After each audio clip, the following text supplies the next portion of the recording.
Bonjour à tous et à toutes. Merci beaucoup d'être venus nombreux pour célébrer cet anniversaire. Merci évidemment à l'association d'organiser non seulement cette belle fête, mais aussi de nous soutenir. Merci de nous soutenir depuis 25 ans. C'est un travail qui, peut-être en écoutant Dominique, on a l'impression que c'est un peu aride, que oh là là, le contexte est peut-être encore moins porteur qu'il y a que pour la deuxième génération, encore moins que pour la première. Et si on n'avait pas d'amis, ça serait carrément impossible. Donc merci Monsieur Racine, merci Bertrand Vallon, merci à tous les administrateurs qui sont là, à tous nos amis, merci aux frères qui ont travaillé et qui nous ont transmis et qui travaillent encore avec nous, qui nous transmettent un outil éminent. Le frère Régis qui est là, le frère Jean-Jacques qui est à Jérusalem, Emilio qui est là aussi, d'autres frères qui n'ont pas pu venir. Voilà. Donc aujourd'hui, on m'a demandé de vous présenter un peu l'IDEO, ses activités, ses projets. Aujourd'hui, l'IDEO, c'est toujours un petit peu compliqué à comprendre parce qu'à la fois, il y a 25 membres de l'IDEO, Dominique en est un, donc il n'y a pas que des religieux, il y a aussi des laïcs. C'est pour montrer qu'on est très ouvert, il y a aussi des jésuites, enfin il y avait un jésuite. Donc il y a 25 membres de l'IDEO, mais au Caire, il y en a seulement 9. Et donc, voilà, c'est pas, tous les membres du couvent ne sont pas chercheurs à l'IDEO et tous les chercheurs de l'IDEO ne résident pas au couvent. Aujourd'hui, au couvent, il y a 16 religieux, enfin 15 plus 1 postulant. Donc, il y a un Égyptien qui souhaite devenir dominicain. Les 15 autres, il y a donc 6 chercheurs à l'Institut, 6 chercheurs dominicains.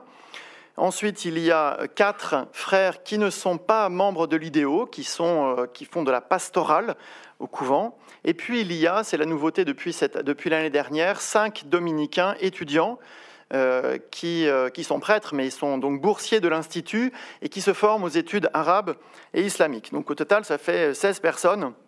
La maison n'a jamais été aussi remplie. Dans la chapelle, il y a 16 places pour prier. Ça veut dire que s'il y en a un de plus, il ne peut pas venir. Voilà, je vais vous présenter les activités, les projets de l'IDEO à travers le site internet. Comme ça, si ça va trop vite et si vous avez des questions, vous pourrez aller retrouver vous-même ces choses en ligne. Donc, il y a en ligne, on trouve sur la page d'accueil, on trouve la dernière lettre d'information, voilà, qu'on peut dérouler. François, tu peux dérouler la lettre d'information pour nous montrer en bas. Voilà, donc avec toutes sortes d'activités. On retrouve à chaque fois les conférences et des séances de séminaires. Ça fait partie, ça on en a dans à chaque mois. Parfois des rubriques qui se rajoutent, enseignement, dialogue interreligieux, visites reçues à chaque fois. Et puis à la fin, Maison des chercheurs, où qui essaie de montrer un peu la vie de l'Institut dans le mois écoulé. La règle, c'est de ne montrer que des activités, tu peux remonter en haut de la page, que des activités des membres de l'IDEO, qu'ils soient au Caire ou pas. Donc, on nous posait souvent la question, mais que fait l'IDEO ? Que fait l'IDEO ? On connaît bien la bibliothèque, mais qu'est-ce que vous faites au jour le jour ? Donc, cette lettre d'information essaie de répondre à cette question. Que faisons-nous ? Il y a un petit, on nous reproche souvent de ne présenter que des activités passées dans cette lettre d'information. Pour les activités à venir, il faut les chercher ailleurs. Je vais vous montrer cela. Voilà, pour les activités à venir, il y a, tu peux remonter, voilà, tu peux remonter sur la page. Voilà, il y a ici l'agenda, non, en bas, sous le catalogue, l'agenda. Voilà, remonte, merci. Et donc il y a ici les prochaines rencontres, donc les prochaines activités. Donc aujourd'hui, rencontre au Bernardin. Si on descend sur la page, on a demain, je donne une conférence à Strasbourg. La bibliothèque sera ouverte.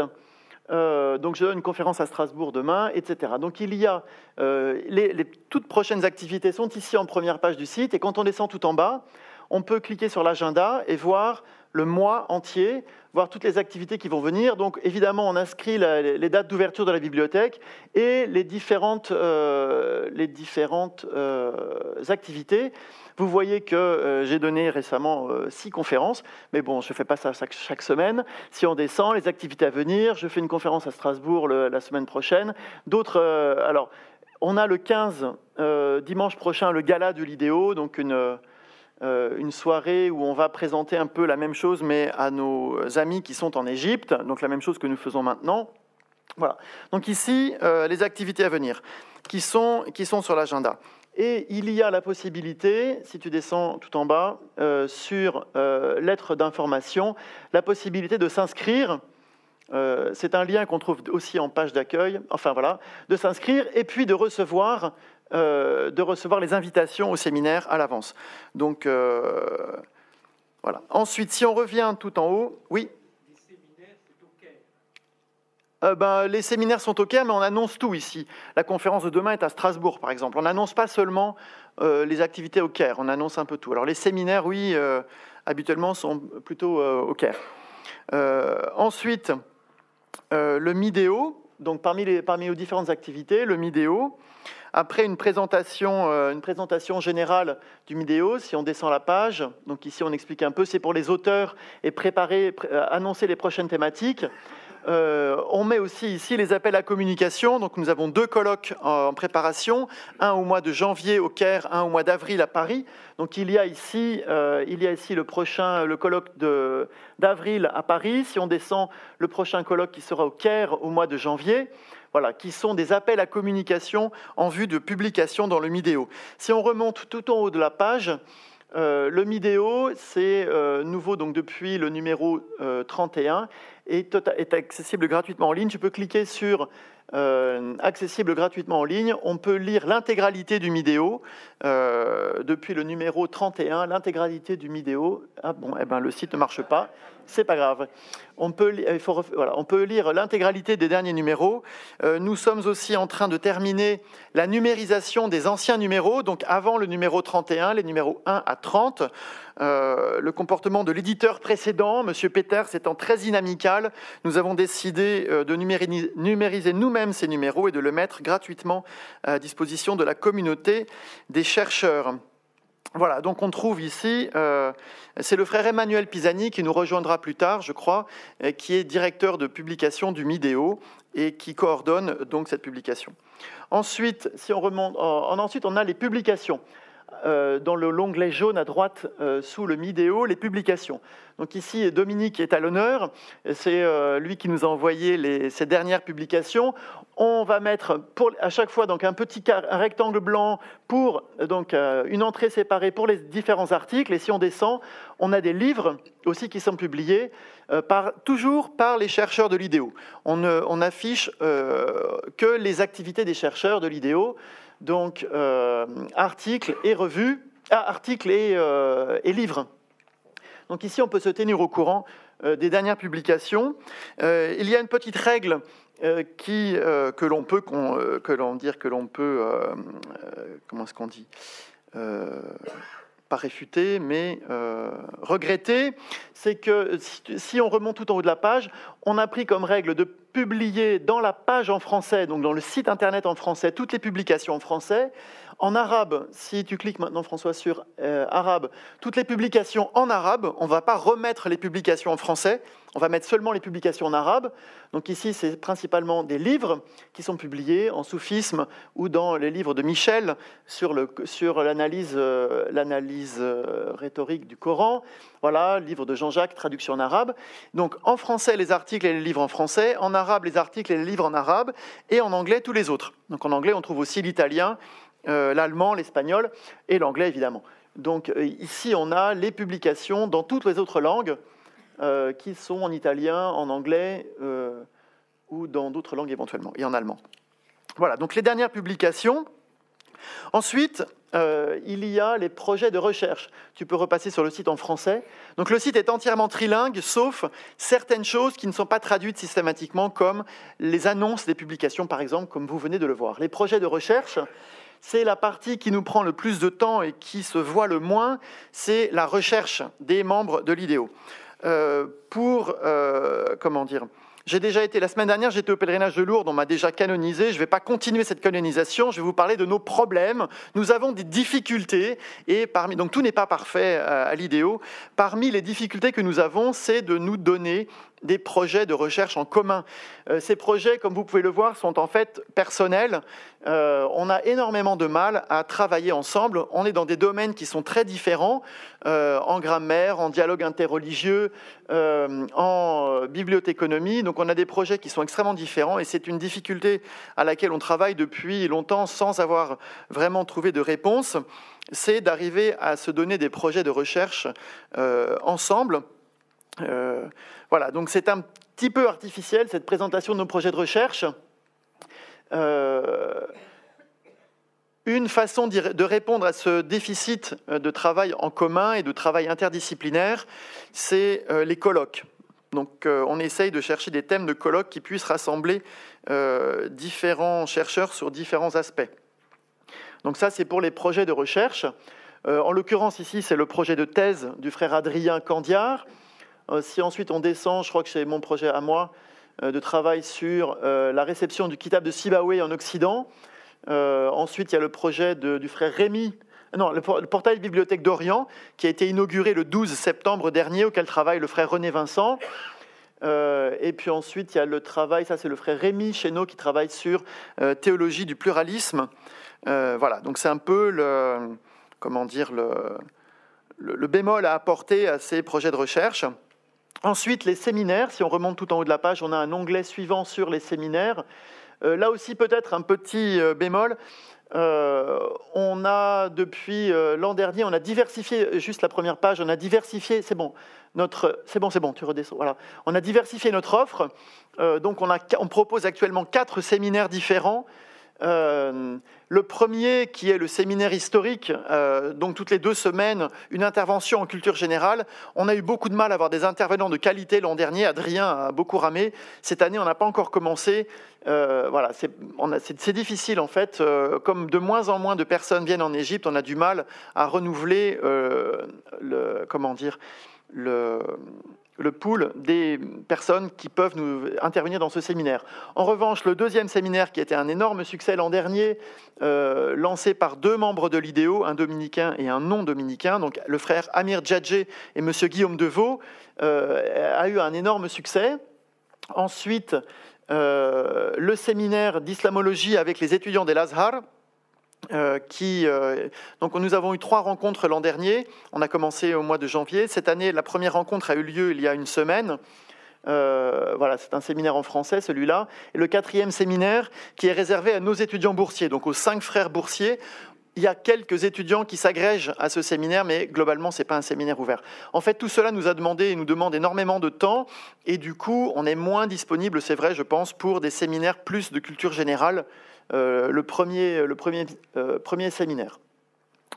Voilà, alors si on descend ensuite sur la page, tu peux descendre sur la page, nous insistons énormément pour systématiquement publier un compte-rendu de ces séminaires, au moins dans la langue dans laquelle il a eu lieu, sinon dans les 3 langues. Mais comme vous pouvez le voir, si tu remontes le dernier séminaire dont on a publié un compte-rendu, c'est date du 8 mai. Voilà, c'est-à-dire qu'on a du mal à continuer. La dernière séance a eu lieu le 30 septembre. Ça a été extrêmement pénible. Je n'ai pas encore rédigé le compte-rendu. C'était avec El Azhar. Ça a été extrêmement pénible. Je pourrais vous en parler si vous voulez plus tard. Donc voilà. C'est peut-être quelque chose sur lequel il faut qu'on travaille un peu plus. Ensuite, donc ça c'est pour, si tu remontes sur la page tout en haut, pour vous présenter nos activités. Je ne vais pas vous revenir sur le catalogue en ligne que tout le monde connaît et qui est la partie la plus visible de notre institut, la partie pour laquelle nous sommes le plus connus. Dans le monde entier, les gens connaissent le catalogue de la bibliothèque de l'IDEO. Elle donne accès à des documents, même si vous les avez dans votre bibliothèque. Son catalogue, qui est très analytique, permet de les retrouver dans votre bibliothèque où que vous soyez. Donc, il est très, très consulté. On en a énormément parlé et l'association des amis nous a énormément soutenus pour le développer. On ne va pas en reparler ce soir. Voilà. Il y a aussi la maison des chercheurs. dans les différentes activités. C'est quelque chose qui, donc il y a attenant au nouveau bâtiment une résidence dans laquelle nous avons 5 chambres où nous accueillons des chercheurs. Voilà, c'est des activités qui continuent, qui sont régulières, sur lesquelles je ne vais pas revenir. Si maintenant je parle des projets de l'Institut, en fait, il faut parler un peu de nos défis. Le premier défi de l'Institut que nous avons essayé de relever, donc moi depuis 3 ans que j'ai commencé mon mandat de directeur, le défi précédent c'était les financements, on va parler franchement, le défi précédent c'était les financements et grâce à l'association, grâce au travail du frère Jean-Jacques Pérennes, la situation a été extrêmement simplifiée et donc ça n'est plus aujourd'hui, il ne faut pas dire ça devant des donateurs, mais enfin bon, disons ça n'est plus un problème, tout marche très très bien, c'est-à-dire que grâce à l'association, le travail extrêmement efficace que fait l'association, les financements ne sont plus aujourd'hui le point bloquant de nos activités. Le point bloquant, ça reste de trouver des dominicains pour participer à ce travail. C'est un travail extrêmement, ingrat. Devenir dominicain, ça prend à peu près 7 ans. Les frères qui rentrent dans l'ordre ont déjà derrière eux des études, pour la plupart des études secondaires, 3, 4, 5 ans d'études secondaires dans des domaines aussi variés que l'architecture ou le... Hein ? Et j'ai dit quoi ? Secondaire, supérieur, des études, mais pour nous c'est tellement, oui, des études supérieures, donc en architecture, en médecine, en économie ou en littérature ou en langue morte, et puis on arrive chez les dominicains, il faut refaire 7 années d'études en théologie et en philosophie, et si on veut arriver à l'idéo, il faut encore rajouter 7 à 8 années d'études en arabe et en études islamiques. Donc c'est extrêmement ingrat, on a beaucoup de mal à convaincre les frères de s'atteler à ce travail.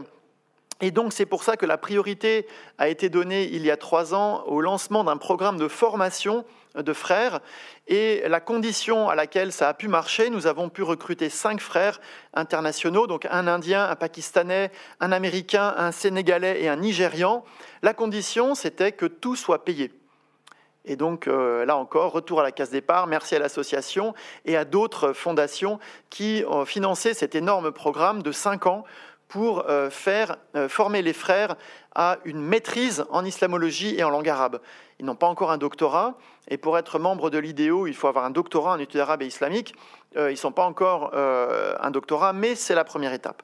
Donc ça, c'était le défi le défi que nous avons relevé dans ces 3 dernières années. Ces frères sont en 2e année actuellement d'études, et donc il reste encore 3 ans. Et très certainement, et si les administrateurs de l'association en sont d'accord, et on aura tiré les conclusions de la première fournée, on recommencera. Ce défi est en passe d'être relevé. L'autre défi auquel nous sommes confrontés, c'est un défi de réception de nos travaux dans le monde arabo-musulman, et en particulier dans le monde arabophone, et en particulier dans le monde arabophone chez les spécialistes de théologie et jurisprudence musulmane. En fait,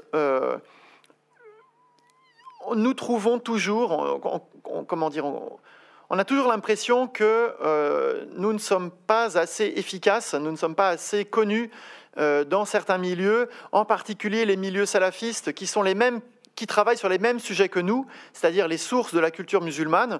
Nos interlocuteurs sont quand même, il faut le dire, en tout cas dans le monde arabe, sont plutôt salafistes et frères musulmans, et il semblerait qu'il y a encore beaucoup de réticence chez eux, qu'ils nous considèrent encore comme des croisés en puissance. On a eu, lors de la signature d'un accord avec l'université de l'Azhar en décembre dernier, on a encore eu ce genre de clichés qui nous sont revenus au visage. C'était très intéressant d'entendre Dominique nous parler de certaines résistances qu'il y avait dans l'université de l'Azhar contre le travail du frère Anawati, mais aussi aujourd'hui on l'entend, les dominicains, vous donnez des visas pour le Canada en échange de baptême, c'est ce qu'on disait du père Anawati. Enfin, on a été très surpris d'entendre ça en 2015-2016.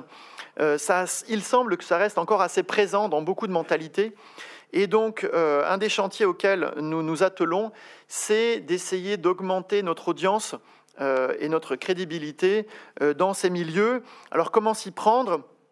Nous avons réussi à signer, donc il y a maintenant presque un an, un accord de coopération avec l'Université d'Al-Azhar. Il faut rester humble, c'est uniquement 2 sections francophones de l'université. Donc, il y a à peu près 600 000 étudiants à l'Université d'Al-Azhar. Nous, on touche, on touche maximum 400 élèves, 400 étudiants, 200 chez les filles et 200 chez les garçons. Les facultés ne sont pas mixtes, qui travaillent en français sur des questions liées à l'islam. Donc, c'est très limité, mais c'est un point de départ. Nous-mêmes, nous sommes très peu nombreux, donc on ne peut pas non plus espérer toucher les 600 000 étudiants. Voilà. Rien que signer cet accord de coopération nous a pris plus d'un an et demi, en raison de toutes ces réticences. Donc, il ne faut vraiment pas oublier que voilà, c'est un défi qu'il nous faut relever. Aujourd'hui, nous travaillons ensemble. Bon, la dernière séance était un peu pénible. On est vraiment sur des planètes différentes, mais bon, on travaille et il y a beaucoup de bonne volonté. Il est évident que le contexte international extrêmement brutal, extrêmement violent de l'islam, pousse les musulmans à dialoguer et nous demande énormément de coopération. Nous faisons ce que nous pouvons, nous ne sommes pas très nombreux. Je reviens au défi précédent, c'est-à-dire que finalement, le nombre des frères sur place est très limité. Mais il y a de plus en plus une volonté de leur part de travailler avec nous. Et voilà, donc ça c'est un premier point. Nous essayons de négocier avec l'Union européenne au Caire un contrat de coopération. Il y a eu pendant 3 ans, qui s'est arrêté donc il y a 2 ans maintenant, le projet dit des 200, où on a travaillé à systématiquement étudier la bibliographie et la biographie de 200 auteurs classiques. Nous sommes en négociation pour un nouveau projet. Cette fois-ci, c'est pour 1,5 million d'euros, donc c'est un peu plus conséquent. Et ça traîne énormément. Vous imaginez les lourdeurs administratives de l'Union européenne sur des dossiers aussi sensibles que le dialogue avec l'islam. Le contenu de ce projet, et la grosse partie du financement, serait pour financer 20 bourses de master pour 10 garçons et 10 filles de l'université d'Al-Azhar. Donc l'idée, ça serait d'envoyer en France et en Belgique une vingtaine, enfin 20 boursiers au niveau du master. Le problème, c'est que les étudiants, eux, demandent des doctorats, mais en France, ils ne veulent plus les recevoir. Ils disent qu'ils sont trop peu formés et que il faut qu'ils recommencent au master. Je vois Dominique qui opine. Il est l'un de ceux qui m'a beaucoup encouragé à aller dans ce sens et à imposer aux étudiants d'Al-Azhar de recommencer un master. Ils sont prêts à tout. Ils veulent bien recommencer même une licence s'il le faut. Ils veulent tous partir, pour dire les choses franchement. Donc on ne devrait pas avoir de mal à trouver 20 étudiants qui recommencent un master en études islamiques en langue française. Donc ça, c'est la grosse partie de ce 1,5 million d'euros qui ne va pas revenir à l'IDEO, qui va partir dans des bourses de 2 ans pour 20 personnes. Ensuite, il y a toujours dans l'optique de renforcer notre coopération avec des institutions qui soient très clairement connotées ou étiquetées musulmanes, voire très musulmane. Donc, dans ce projet, le financement de l'installation de notre catalogue, donc le catalogue El-Kindi, qui est absolument exceptionnel pour la gestion des fonds documentaires en arabe. Et ça peut sembler hallucinant, mais dans le monde, il n'existe pas de logiciel qui permette de cataloguer des livres en arabe, de saisir des dates en calendrier hégirien, d'enregistrer le nom des auteurs arabes, Ahmed ben Mahmoud ben Ismail, El-Shadhili, El-Ahmadi, El-Qahiri. Ça n'existe pas, donc sans parler des calendriers coptes et persans. Donc nous avons, pour ceux qui ne seraient pas au courant, s'il restait une personne encore ici qui ne serait pas au courant, nous avons développé notre propre logiciel de traitement documentaire avec l'aide des amis, et nous voudrions maintenant installer ce logiciel à la Ligue arabe. Donc au Caire, il y a un institut des manuscrits de la Ligue arabe. Ils nous supplient à genoux, quasi littéralement depuis 1 an, de leur donner ce logiciel, mais ils n'ont pas les moyens de le mettre en place parce qu'il faut former une dizaine de catalogueurs chez eux et il faut installer des nouveaux serveurs. Donc c'est dans le train de subvention de l'Union européenne. Il y aurait aussi l'installation donc de ce logiciel de gestion de bibliothèque à l'Institut des manuscrits de la Ligue arabe, l'intérêt étant de fusionner les deux catalogues pour que sur un catalogue unique en ligne, on puisse voir à la fois tous les manuscrits disponibles à la Ligue arabe et tous les documents imprimés disponibles à l'IDEO. La Ligue arabe au Caire a catalogué tous les microfilms des manuscrits arabes du monde entier. Ils ont fait 30% de leur fonds. Ils n'ont pas de manuscrits, ils n'ont que des microfilms. Mais si on pouvait, de manière scientifique, correcte et performante, montrer aux chercheurs, pour un texte donné, tous les manuscrits existants, qu'ils soient édités ou pas, puis tous les textes qui sont édités et que nous avons, ça serait évidemment un pas énorme. À la fois, nous, on en retirerait de la crédibilité accrue dans les milieux musulmans qui travaillent ces textes, et la communauté scientifique internationale y trouverait un intérêt certain de voir tous les manuscrits qui ont pu servir ou qui n'ont pas encore servi à des éditions scientifiques. Le troisième volet de cette subvention, si elle tombe, ce serait le colloque de janvier prochain. On le fait quoi qu'il arrive, mais si on a de l'argent de l'Union européenne, on peut payer à la quinzaine, vingtaine d'inscrits actuellement, on peut leur payer leur billet d'avion et leur hôtel, ce qui n'est pas négligeable. L'intérêt est d'aider les jeunes chercheurs, donc c'est un colloque qui est destiné aux doctorants et post-doctorants. De toute façon, les autres ne veulent pas venir en Égypte. Donc, doctorants et post-doctorants en études islamiques, si on peut leur payer tous leurs frais, ça serait vraiment très bien. Il reste encore 2 projets de collaboration sur lesquels nous travaillons. Le premier, en fait, nous allons signer d'ici 15 jours un accord de coopération avec un centre séoudien de commentaires coraniques, le centre Tafsir.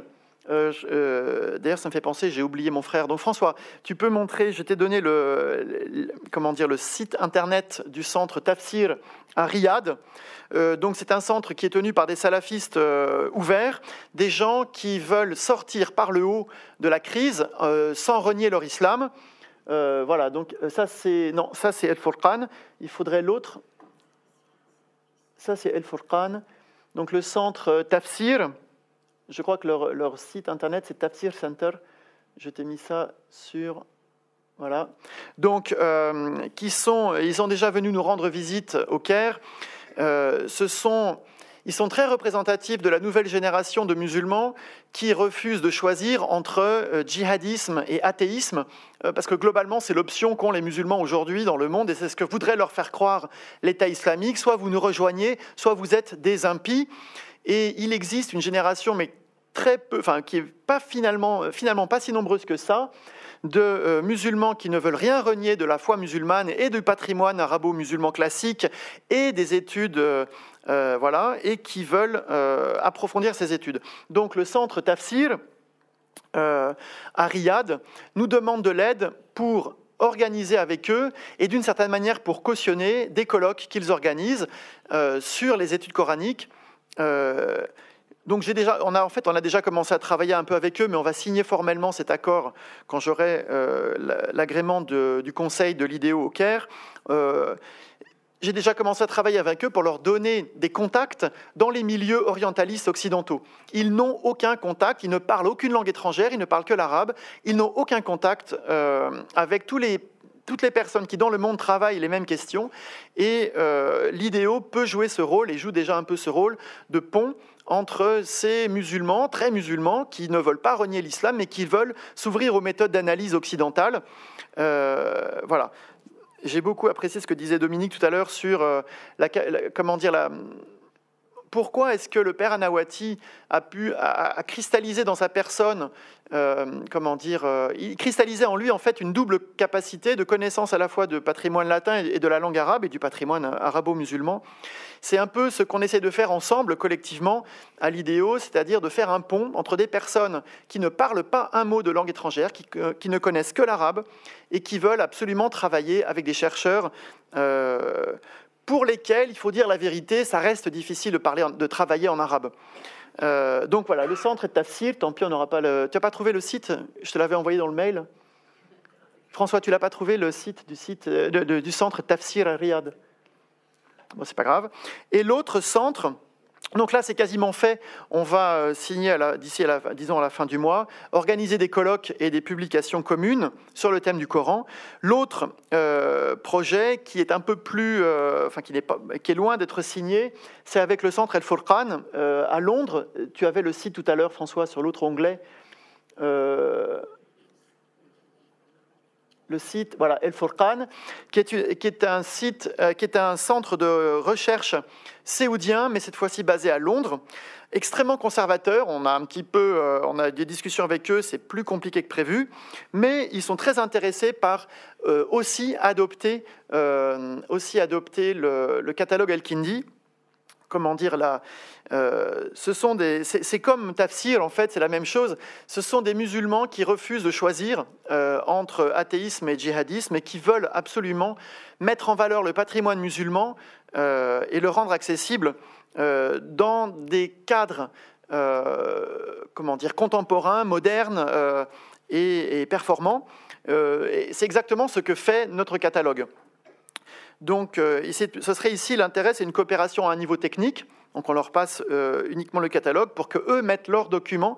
Et simplement, nous, on espère en retirer un peu plus de notoriété dans ces milieux où, comme je le disais, nous sommes encore souvent suspects, malheureusement.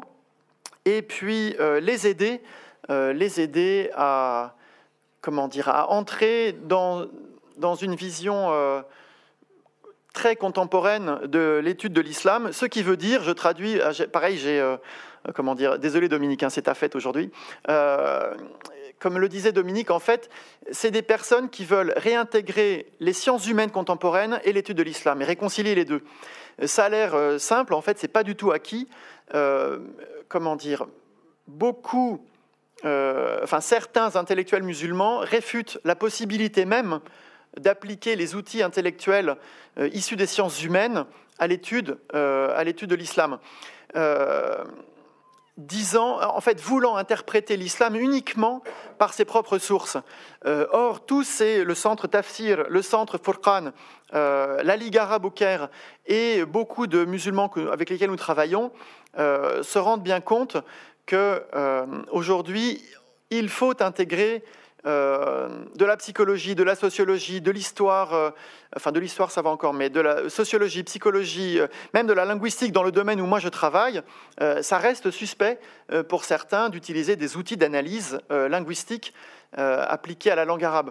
Donc c'est quelque chose qui aujourd'hui est très problématique dans le monde arabe, pas dans le monde musulman en général, ce n'est pas du tout le cas en France ni au Maghreb, mais dans le monde arabe oriental, ça reste extrêmement problématique.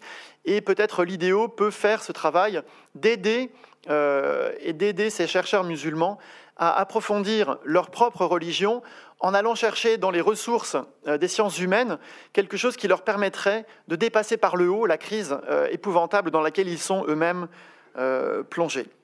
Voilà, je vous remercie.